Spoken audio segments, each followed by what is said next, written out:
In the corridor of the club, I saw someone who looked just like my wife. As I walked closer, I overheard her plotting against me. The Crawford Corporation is too massive, and I'm the sole heiress to the Ashworth family. You know how women are at a disadvantage in these things. Only by making the Crawfords indebted to me can I step in as a savior and seize control of their shares. Then both the Ashworth and Crawford fortunes will be mine. I don't know how I walked away from there. The woman sharing my bed, my own wife, was scheming to ruin me. I could never tolerate that. What could have been resolved through discussion had to become this ugly. When I arrived at the bar, Victoria Ashworth was the center of attention, basking in the flattery of the crowd. Her circle of socialite friends was teasing her, but the moment they saw me, they froze like mice seeing a cat. They all fell silent and shot to their feet. "Boss C, this is all a misunderstanding." The man sitting beside Victoria, her first love, looked panicked, but gritted his teeth and forced himself to stay put. "Vicky, it's all my fault. You should go back with the seventh young master." I didn't even bother to look at him. I stood before Victoria. "You have a choice.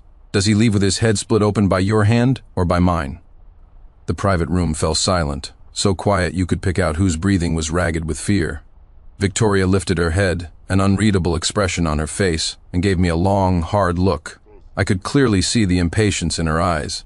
The friends who had been ready to smooth things over moments ago had become a circle of fair-weather friends, instinctively clearing a space for the three of us.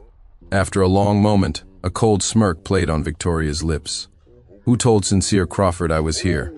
Her words made the air in the room solidify. Only her first love, Makoto, had a flicker of amusement in his eyes, which he quickly tried to hide by looking down. He patted Victoria's shoulder. "Vicky, you need to explain to the seventh young master. We just ran into each other, that's all." I chuckled and sat down across from them, my death stare fixed on the man. "Victoria, while I still have some patience left, you'd better do it yourself." Victoria was getting annoyed. "He's Makoto Miller, I cut her off. "I know, your white moonlight first love. Did you really think you could hide something like this from me?" Victoria was furious. She put on a delicate act, leaning her head gently into Makoto's embrace. "Mako, I know you've had a tough few years. It's okay. You're back now and I'll take good care of you. You're still the man I love most." She shot me a defiant look. Though no more words were spoken, it was clear the final act between us was about to begin. Makoto reached out, gently comforting her. I let out a few cold laughs, shattering their tender moment. "Victoria, it seems you've made your choice, haven't you? In that case, you leave me no choice." I grabbed a wine bottle from the table and smashed it straight over Makoto Miller's head. The sound of shattering glass was followed by a chorus of screams. Victoria stared, her face pale at Makoto, who, despite his injury, was still trying to shield her. Blood streamed down from a deep gash on his forehead. Mako, don't scare me, are you okay?" Victoria forgot everything else. She fumbled in her purse for tissues and frantically tried to wipe the blood from his forehead. It was almost pitiful. A pampered heiress like her had never had to do something like this. The tissues were quickly soaked through. She glared at me, her face a mask of disbelief. "Sincere Crawford, are you insane? What do you think you're doing?" Makoto, having recovered slightly, started dabbing at the wound himself and pulled back the enraged Victoria. "Vicky, don't blame Mr. Crawford. This is all my fault." Victoria knew this wasn't the time to argue with me. She pulled Makoto to his feet. "I'm taking you to the hospital." I waved my hand, signaling my bodyguards not to stop them. I looked down at the shards of glass on the floor, the blood on them disturbingly bright. I had spent the entire day buried in work at the office, pushing to close a major contract without even taking a lunch break. Just as I had finally wrapped things up, my assistant Isabel came in with a grim look on her face to report what had happened. I was seething. The woman who had once sworn she would marry me and be happy with me for a lifetime. How had she become such a stranger? I slumped onto the sofa. One of Victoria's friends timidly approached me. "Boss C, Vicky. She was just a little worked up. Please don't take it to heart. You two can talk it out when you get home." Just then, Victoria returned to grab her purse. "I have nothing to say to you," she spat. "This is a marriage of convenience. Don't interfere in my life." She turned and left without a backward glance. "Excellent. Now when I strike, no one can fault my ruthlessness." I scanned the room. All of Victoria's friends stood there, trembling. It was understandable. Both the Crawford and Ashworth families were titans in this city, far beyond what their own families could afford to offend. If they hadn't been here, they would have happily watched the drama unfold. But now, they were caught in the crossfire, terrified of being implicated. I smiled and waved a dismissive hand. "This has nothing to do with you, you can all go." They scurried out, thanking me profusely, not wanting to stay a second longer. Watching them leave, my mind drifted back. We all played together as children, and Victoria always trailed behind me, an adorable little girl. When did we grow so far apart? Our families were close back then, so close that our parents used to joke about a childhood engagement, though no one ever took it seriously. She had her white moonlight first love, and I, of course, had my own romantic history. I suppose that's the difference between men and women. From a young age, we were both groomed to be heirs. Gradually, I became cold and calculating, and Victoria, while not a complete romantic fool, developed an insufferable arrogance. She probably admired Makoto Miller because he catered to her every whim, lacking the unyielding nature of men like us. Makoto would never neglect her to learn how to run a company. He would spend endless hours indulging her interests. I admit, I could never do that. My upbringing taught me that profit is the only thing worth considering, and if a problem can't be measured in money, it simply requires more money. After college, Makoto was sent abroad for interfering with the impending Ashworth-Crawford merger. He was resolute when he left. "Vicky, we're from two different worlds. You're destined for an arranged marriage. You can't give up everything for me." Perhaps Victoria was just naturally cold-hearted. She moved on as if nothing had happened, but I knew she was deeply affected. She saw me as the cause of all her problems. She wanted the Ashworth fortune, and she wanted the Crawford fortune too. So she was the one who brought up the marriage alliance. Our families agreed without hesitation. The romance and affection between us were built entirely on money. I enjoyed it for what it was, and we both knew we were sleeping in the same bed with different dreams. Whether the Crawford and Ashworth corporations would be hers, I didn't know. But they absolutely had to be mine. I had been planning this for years and would not allow anyone to snatch the prize from me. My thoughts were interrupted by my assistant. "Mr. Crawford," Isabel said, "should we inform your father about this?" I waved my hand. Isabel grew anxious. As a long-time employee loyal to the Crawford family, she couldn't stand it. "Are we just going to let this go? The Ashworths are showing no respect for the Crawford family, so impatient." I shook my head with a smile. "Don't worry, there's no rush. I want to see just how destructive this white moonlight can be. I want to know who this double-edged sword will cut in the end." I checked my phone. Half an hour had passed and not a single word of explanation from Victoria. Just as I expected, Victoria didn't come home. I spent the entire night in my study, organizing the files on our two companies' joint ventures. Since she had taken the final step, then let's see who comes out on top. I put on my coat and got in the car. There was still a lot to handle today. I knew Victoria had crossed a line, but I hadn't expected her to be so blatant. To my surprise, I saw Makoto Miller in the lobby of the Crawford Corporation headquarters. He was wearing a bespoke suit, the wound from yesterday treated and barely visible. He walked over as I entered. I smiled. "Mr. Miller, we meet again. I have to admit, Makoto is handsome," with a sunny smile. "It's just not the kind of handsome I appreciate." I called over the lobby manager and berated him. "Remember, from now on, don't let just any trash into this building."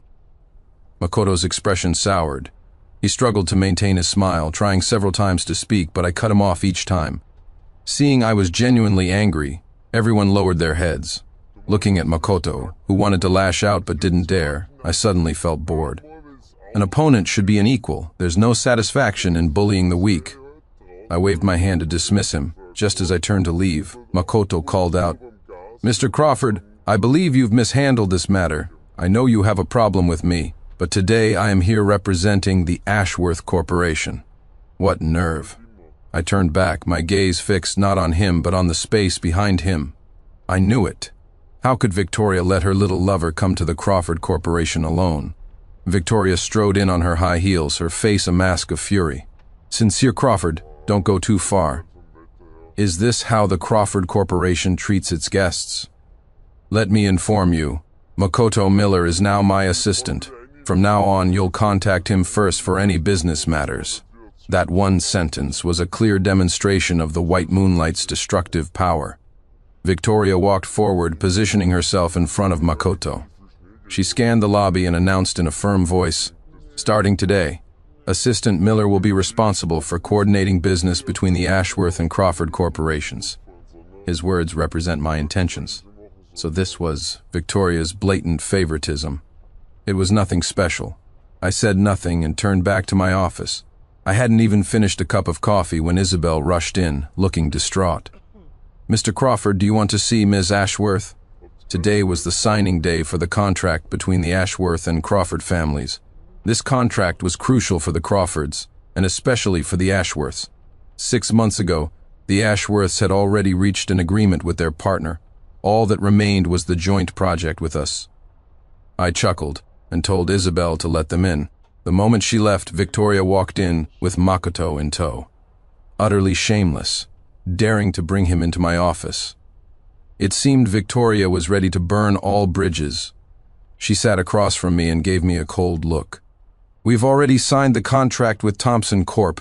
You will apologize to Makoto and this will be over. The Crawford family will get its share of the contract, but you are not to bother Makoto again." I made a gesture for them to leave. "The contract is off and so are you." Victoria didn't get angry, she simply took Makoto's arm and walked out. Just as the door was closing, I finally spoke. "Victoria, the Crawford and Ashworth families secured this project together." Without turning back, she replied, "Not anymore, unless you apologize to Makoto."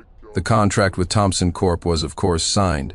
Victoria took all the credit and gave it to Makoto. The project hadn't even launched, but a hero had already been made. Overnight, Makoto Miller became the rising star of the Ashworth Corporation, buoyed by the contract and Victoria's blatant favoritism. Soon, I got a call from Charles Thompson. "Sincere, are you and Vicky having problems?" "Why did you pull out of the project?" I laughed. "Uncle Charles, even you've heard about this little spat. It's nothing, it will be resolved soon." After a moment of deliberation, Mr. Thompson continued, "Sincere, I don't know what's going on between you two, but without the Crawford Corporation, this project is a money pit." I toyed with the pen on my desk, a smirk on my face. By my calculation, it was too late for them to back out of the contract now. That must have been Victoria's plan all along. It had been a full month since the day I first saw Makoto. Victoria hadn't come home once. "Isabel, the game I'm playing now is much bigger. As for love and affection, it's worthless. A man with money and a career will never lack for women." The gossip was already spreading like wildfire through our social circles, and there was outrage within the Crawford family, everyone wanting to teach the Ashworths a lesson. I stopped them all. The game had begun, and I wouldn't welcome any meddlers. They still saw a situation where cooperation was mutually beneficial and separation mutually destructive. But I wanted much more than that. I would leave it all to the outcome of the game. The Ashworth family's celebration party was soon announced. I smiled and called my parents. I had to go, and I had Isabel prepare a gift. No matter how bad things got with Victoria, the Crawford family's dignity had to be maintained. On an impulse, I called Victoria. It was the first time we had spoken since our falling out over Makoto. The phone rang for 50 seconds. Just as I thought no one would answer, the call connected. "Victoria, I received the invitation from your family. Shall we go together?" To my surprise, it was Makoto's voice on the other end, calm yet arrogant. "Mr. Crawford, I'm sorry. Ms. Ashworth's schedule does include the banquet, but she has no intention of attending with you." I let out a few cold laughs, completely ignoring Makoto's provocation. He was a mere clown on a leash. "Let me speak to Victoria." Makoto chuckled. Then his voice became formal. "My apologies. Ms. Ashworth was working very late last night and is still asleep. I will inform her when she wakes up." After hanging up, a genuine smile spread across my face. Working late and still asleep? What was he trying to imply? It was completely unnecessary. It had been a month. Makoto wasn't a saint and Victoria wasn't a Vestal virgin. Of course, something had happened between them. I looked at Isabel and said one sentence. "Get ready. Have the legal department prepare to file a lawsuit." "A party? Of course I'm going." At 8 o'clock that evening, I stepped into the old Ashworth family mansion. When the guests saw I had arrived alone, they cast surprised glances my way. I smiled and offered a few perfunctory excuses. Victoria's parents wanted to say something, but seeing the house full of guests, they clamped their mouths shut. Good. It wasn't time to tear everything down yet. We value having a legitimate reason to act, and my years in the business world have taught me that attacking a powerful family without cause is never wise. I presented my gift and turned away with a flourish. As the Ashworth son-in-law, my etiquette was impeccable. I didn't have to wait long. Cheers erupted from the entrance. It was, of course, Victoria, with Makoto inseparable from her side. The expressions of the guests soured, although everyone had heard rumors about Victoria and Makoto. Seeing their affair flaunted so publicly was a blatant disregard for the Crawford family. The two walked to the center of the stage. Victoria smiled as she introduced Makoto to the family elders. "Mom, Dad, this is Makoto Miller, my assistant. He was instrumental in securing the contract." Victoria's parents looked absolutely livid. They immediately told the butler to escort Makoto out. Makoto himself said nothing, just smiled at Victoria. "Vicky, I'll wait for you outside. This is a celebration, don't throw a tantrum." He prepared to make a graceful exit. I started clapping from the side. What a touching love story. Why isn't everyone more accepting? Victoria shot me a furious glare and hurried to grab Makoto's arm. My father-in-law, Arthur, looked truly enraged. Even at a time like this, all Victoria could think about was her sordid affair. "Insolence, Victoria, you will kneel," he boomed. The great hall fell silent. He slapped Victoria hard across the face. "You disgraceful daughter, where are your manners?" Apologized to Sincere at once despite the slap. Victoria remained stubbornly defiant. Seeing his beloved get hit, Makoto could no longer stand it. He knelt as well, carefully positioning himself in front of her. "Mr. Ashworth, this is my fault. If you must punish someone, punish me. Vicky isn't well. She's been working too hard lately and can't bear your anger." My father-in-law was a seasoned veteran who had seen it all. If the man was asking for it, he would oblige. "Bodyguards. I don't want to see this person again." As the guards closed in, Victoria panicked. "Father, I'm pregnant. It's Makoto's." In that instant, countless eyes fell on me. If gazes had a color, I would have been painted a bright, humiliating green. Having said it, Victoria seemed to have lifted a great weight from her shoulders. She walked up to me as proud as ever. "Sincere, let's get a divorce. You don't want another man's child calling you Dad, do you? As compensation, I'll allow the Crawford Corporation to participate in the project." I just snorted, showing no extreme reaction. Instead, it was my father-in-law who rushed over and delivered another vicious slap. "Wait," I said, stopping this pointless display. What good would hitting Victoria do? It solved nothing. I took 2 steps forward and looked at Victoria coldly, speaking each word with precision. "Fine, I agree." Victoria thought she had won. A smug look crossed her face. "Good. You know what's best for you. Come see me for the divorce papers tomorrow. I'll give you a share of the project." I slapped that smug look right off her face, leaving her stunned. "That won't be necessary. As of today, the Crawford family is severing all ties and partnerships with the Ashworth family." I smiled. As I prepared to leave, Victoria grew frantic. She blocked my path, the previous arrogance gone from her eyes, replaced by a serious intensity. "No, that's a breach of contract. The penalty fees would bankrupt your entire family. Sincere Crawford, I advise you to see the situation clearly." I gently pushed her aside with a sarcastic laugh. "No, the Ashworth family is the one in breach. Our entire partnership was predicated on one condition, the continuation of our marriage. Don't forget the supplemental contract. It's written very clearly. The party who initiates the divorce bears all liability for damages." Victoria looked at her father, then back at me. Her eyes finally filled with panic. She was speechless. I strode towards the door. My father-in-law hurried after me but was blocked by Isabel. My mother-in-law, Eleanor, also rushed over. "Sincere, wait, this is all a misunderstanding. I promise we will get rid of this child. We'll keep Victoria in line from now on." I ignored them completely, got into my car, closed my eyes and murmured, "The show is about to end. Victoria, you will repay what you owe, with interest." The celebration, of course, was over. Without the Crawfords' participation, the project was in jeopardy. Thompson Corp refused to negotiate and began pursuing legal action. A project that both the Crawford and Ashworth families were fighting for was no small venture. The penalty for breach of contract was astronomical. It wasn't for nothing that I had orchestrated this entire grand play, even spending a fortune to bring Makoto Miller back from abroad. It seems the destructive power of a white moonlight is indeed formidable. The money was well spent. The entire Ashworth family was now on the brink of collapse. The penalty from Thompson Corp., the initiated divorce proceedings, and the impending contract defaults were suffocating my father-in-law. He had swallowed his pride and begged all his old contacts for help, seeking just a chance to negotiate. After much running around, one old friend finally gave him a straight answer. Arthur, the one who tied the bell, must be the one to untie it. This partnership was orchestrated by the Crawfords in the first place. Victoria's behavior was outrageous, not only ruining the partnership but creating this scandal. You have to go and beg the Crawfords. Only if they give the word can this be resolved, and only then can your family avoid bankruptcy. This task naturally fell to Victoria. By the time she walked into my office with a look of displeasure, I had a signed divorce agreement ready. I tossed it in front of her. Sign it, as you wished. Victoria looked like she had just swallowed a plate of shit, her face dark. Sincere Crawford, are you ever going to stop? Do you really want to see the Ashworth family go bankrupt? I looked up at her. Victoria, you were the one who asked for a divorce. Why are you unwilling now? How can the little Ashworth family compare to your great love? Besides, what makes you think I would want a woman who has cheated on me and is pregnant with a bastard child? She stared at me in disbelief, tears welling in her eyes. Sincere, is that how you see me? After decades of friendship between our families, don't you have any feeling for our past? Her logic was so twisted it made me laugh. Ms. Ashworth, don't get worked up. You're carrying a bastard, remember? Besides, do you think decades of family ties are worth a filthy woman and a bastard child?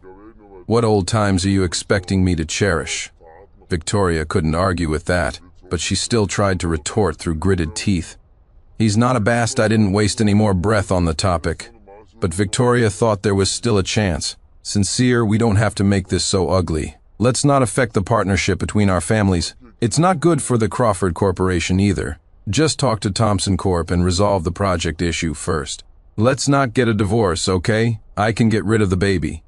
I studied her, watching this woman who had dreamed of devouring my company now bowing her head, even willing to abort her child. As she looked at me with hopeful eyes, I wagged a single finger back and forth. A divorce is very beneficial for me. Basically, the entire Ashworth family will have to compensate me. I'm quite satisfied with that. Besides, don't abort the child. You're right, he isn't a bastard.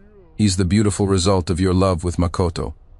The Ashworth Corporation finally buckled under the pressure. The shareholders began to cause trouble. My father-in-law gave Victoria an ultimatum if she couldn't solve the problem. Her position as the Ashworth family heir would go to someone else. Who that would be, no one knew. Victoria was the sole heir. After she was born, her father had a car accident that left him unable to have more children. After the board meeting, Makoto looked at Victoria with concern. She looked terrible. Vicky, how did it go? Can the problem be solved? He was met with silence. Makoto frowned. The consequences of this were far too severe. At best, the Ashworth Corporation would get a new leader. At worst, it might even get a new name. Everyone who saw Makoto now avoided him. It was said the two had a massive fight, so loud that the entire Ashworth Corporation building could hear it. Funny, I remember the soundproofing in the CEO's office being quite good, but none of that was my concern. That evening I met some friends at a bar. I was in a great mood and felt like celebrating. Unexpectedly, Victoria, the killjoy herself, managed to find me there. She looked exhausted and haggard. Sincere Crawford, I'm begging you, help me. Victoria, go home and get your emotional validation from your little boyfriend. From me, you'll get nothing but scorn and maybe a slap. She completely abandoned her pride and knelt before me. Sincere, I know I was wrong. It's all my fault. I'll send Makoto away, okay? The Ashworth Corporation is in real danger right now. Please help me. I downed a glass of liquor, looking at her with a smirk, feeling not a shred of sympathy. Victoria, isn't this all what you chose? She lowered her head, silent. A little first love has cost you the entire Ashworth Corporation. You got what you wanted. You brought this on yourself. She looked up, her expression agitated. Sincere, I just made one mistake, I admit. I lost control at the time, but I regret it now. I'll get rid of the baby. I'll go tomorrow. Can you forgive me? I don't want the project anymore. It's all yours. I'll even give you 10% of the Ashworth Corporation's shares. That should be enough, right?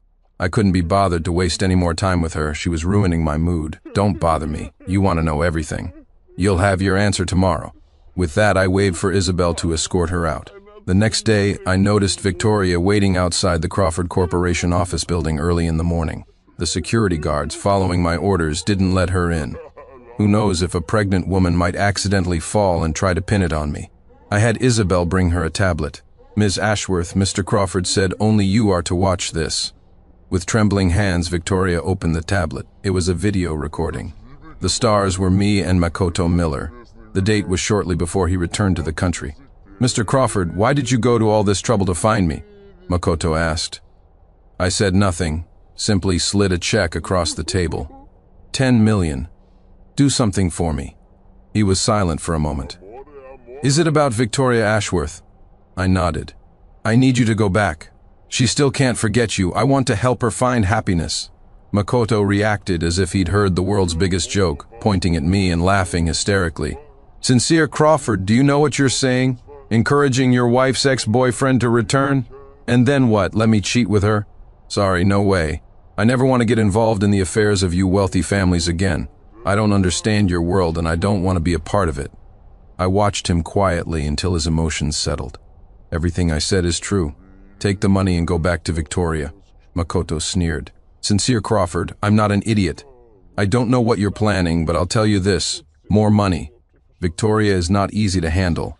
That woman is incredibly cunning. And if I go back to play this game for you, I'll probably get hurt, won't I? I nodded. Makoto was indeed smart. While he wasn't my only pawn, he was the most convenient one. You and Victoria were madly in love back then, wasn't it, for the Ashworth family's money? Now I'm giving you plenty of money. All you need to do is make her fall in love with you again. There's this much more for you when it's done. Think about it. Makoto fell silent. But in the end, he didn't disappoint me. He picked up the check from the table. All right, we have a deal. After watching the video, Victoria's face was ashen. She could barely stand. I stood at the company's entrance looking at her. Victoria, do you see it clearly now? That's the truth. Your beloved man isn't priceless. For just 20 million, he was willing to be my dog on a leash, and I am still the same Sincere Crawford who will stop at nothing. As for you, you failed the test. You're out. Oh, and don't bother looking for Makoto. He took my money and left the country this morning. No one will ever find him. Victoria was hospitalized. The results of her checkup brought joy to some and sorrow to others. Her parents were naturally overjoyed. The baby would likely be lost. In their eyes, with Makoto gone, as long as they were willing to sacrifice some assets, nothing was beyond repair. Love and affection all had to make way for profit. A baby could be conceived via IVF if needed. Unexpectedly, however, Victoria was adamantly against it, though this time it wasn't for Makoto. This baby can't be aborted yet. A divorce can't be finalized during pregnancy. Sincere has no proof the child isn't his. You two need to hurry up and prepare for the IVF. I must get pregnant with Sincere Crawford's child. Then the Crawford family will have no reason to attack us. I have to say, without the delusion of love, Victoria reverted to the formidable businesswoman she once was. A woman who could become the heir to the Ashworth family was never going to be a fool. When I heard the news, I was calm. Things had already come to this. The board was set. The pieces were in play. There was no need to worry about these desperate last-ditch efforts. Finally, in exchange for 20 of the Ashworth Corporation's shares, I tore up the divorce papers. On the surface, we had reconciled, but everyone knew things could never be the same. The proof was that Victoria still hadn't signed the papers for the abortion. However, in consideration of the shares, I stepped in to clean up the mess they had made. The life-or-death struggle between us subsided, and we could even exchange a few words. Sincere, I really regret it now, she said one evening. I know you can never forgive me. My existence is a stain on the Crawford Corporation. Seeing Victoria leaning on the sofa, watching me quietly, I frowned but said nothing. She didn't get angry, just continued speaking to herself. I know you're going to negotiate with Thompson Corp tomorrow. That's good. This project belonged to the Crawfords from the start. Now it's finally returning to its rightful owner. I nodded. I knew I couldn't hide it from her. That's right. I'll resolve the issue tomorrow. Consider it a settlement for the Ashworth Corporation. Those shares came at a high price. Victoria smiled. As beautiful as she used to be, she understood what I meant by high price. Let's have a child. I know you don't want to touch me. IVF will be fine. I won't interfere in any of your affairs in the future. I shook my head. That won't be necessary. In consideration of the shares, I can sign an agreement with the Ashworth family not to pursue damages after the divorce. Victoria fell silent. She wanted to reach for me but didn't dare. Time passed quickly. I spent the next month cleaning up the disaster Victoria had created. Fortunately, once it was done, the entire project belonged solely to the Crawford Corporation. With that, my company had completely eclipsed the Ashworth Corporation. As the sole heir to the Crawford family, my position in this city was now unshakable.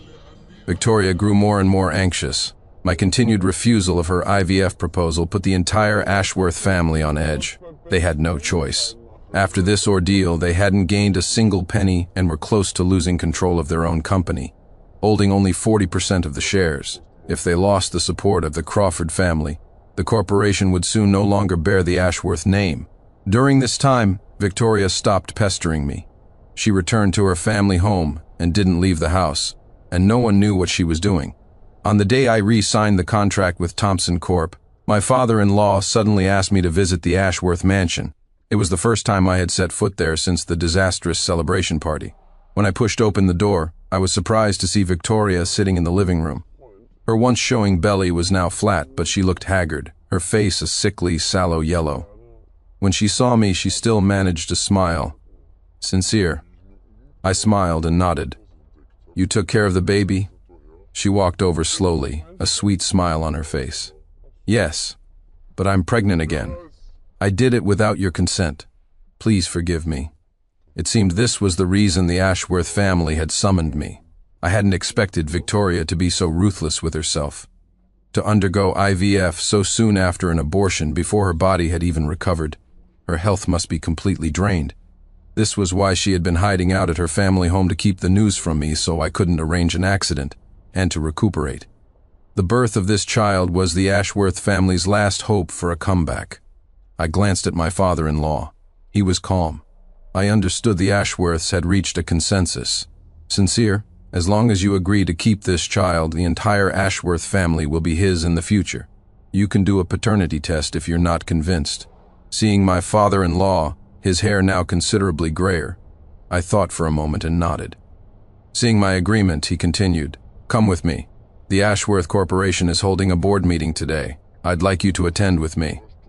The content of the board meeting was somewhat surprising. Looking at the shareholders seated on both sides, my father-in-law cleared his throat.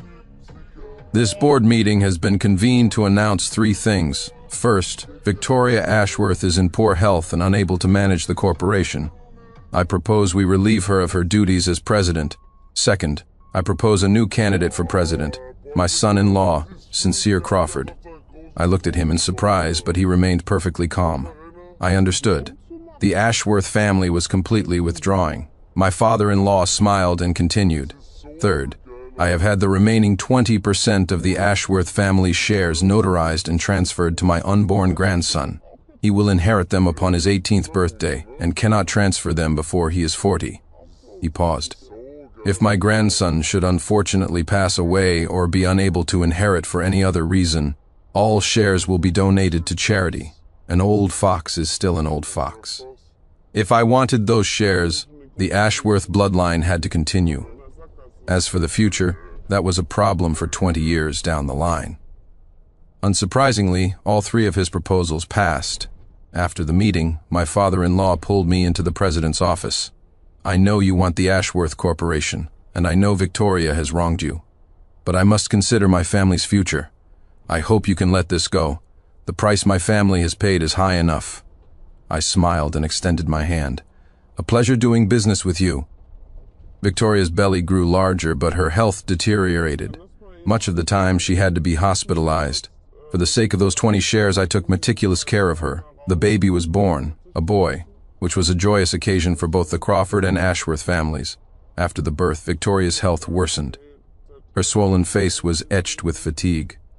Perhaps knowing her fate, she became nostalgic. She would recount our shared past over and over, and I would listen patiently, sometimes chiming in with a pleasant memory. The subject of Makoto Miller was, of course, completely buried. No one spoke of that sordid affair and conspiracy. One day the sun was shining brightly. Victoria was staring blankly at the lawn outside the window. I smiled and helped her out to the garden to bask in the sun. She tilted her head back, letting the golden light wash over her face. After a long while, she spoke.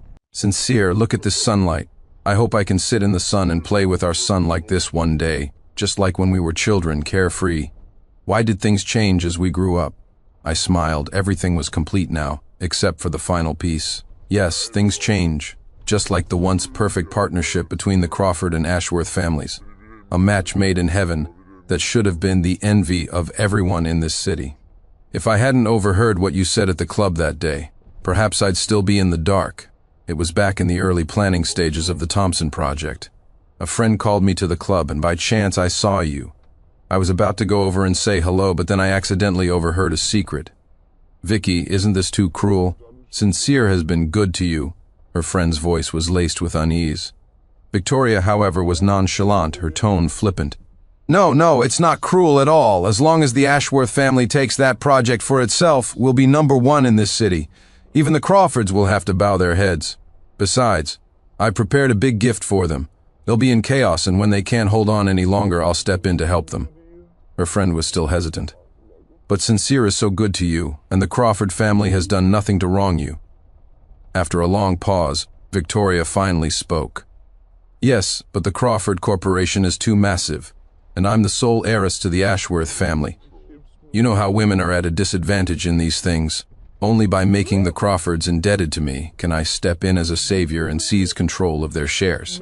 Then both the Ashworth and Crawford fortunes will be mine." After I finished speaking, Victoria looked at me, her expression dim. "You knew all of this? Then why didn't you say anything back then?" "There were other ways we could have solved this." I looked at her calmly. "Then why didn't you? You also knew there were other ways." "As for my reason, it's the same as yours. It's not just you who wants the Ashworth and Crawford fortunes. I want them too. And as you can see, I've already got them." Victoria became agitated. Then, after a moment, all the strength drained from her body. "Sincere, Crawford, you are truly ruthless. Am I next?" I nodded and tossed a bottle of sleeping pills onto her lap. "Your existence is a disgrace to the Crawford name. I'll give you a chance. Write your own suicide note. Don't make me do it. You know as well as I do, as long as the child is here, the Ashworth family won't care if you live or die." Victoria's hand trembled, but she finally closed her eyes in resignation. I checked Victoria's will, of course. She hadn't said a single thing she shouldn't have. She didn't die either. I had her taken to the hospital just in time, and the doctors managed to save her life. In the hospital room, the doctor watched as my hand repeatedly pinched and released her oxygen tube. "Mr. Crawford, if this continues, Miss Ashworth will suffer brain death from lack of oxygen." I nodded. 5 minutes later, "Mr. Crawford, I'm very sorry, but Miss Ashworth is confirmed brain dead. From now on, she will be in a permanent vegetative state." After triple checking with the doctor, who assured me the probability of her waking was practically zero, I finally stopped fiddling with the oxygen tube. "You may leave. Let me have a moment with my wife." Only when the door was closed did I look down at the woman on the bed with pity. "Don't worry. I'll hire the best caregivers for you. You still have value. At least until your son comes of age and your parents are gone, you still have value. In my life, there has never been a place for love and affection." I straightened her blanket, turned, and walked away. Now I am magnanimous. I have forgiven Victoria for all her mistakes.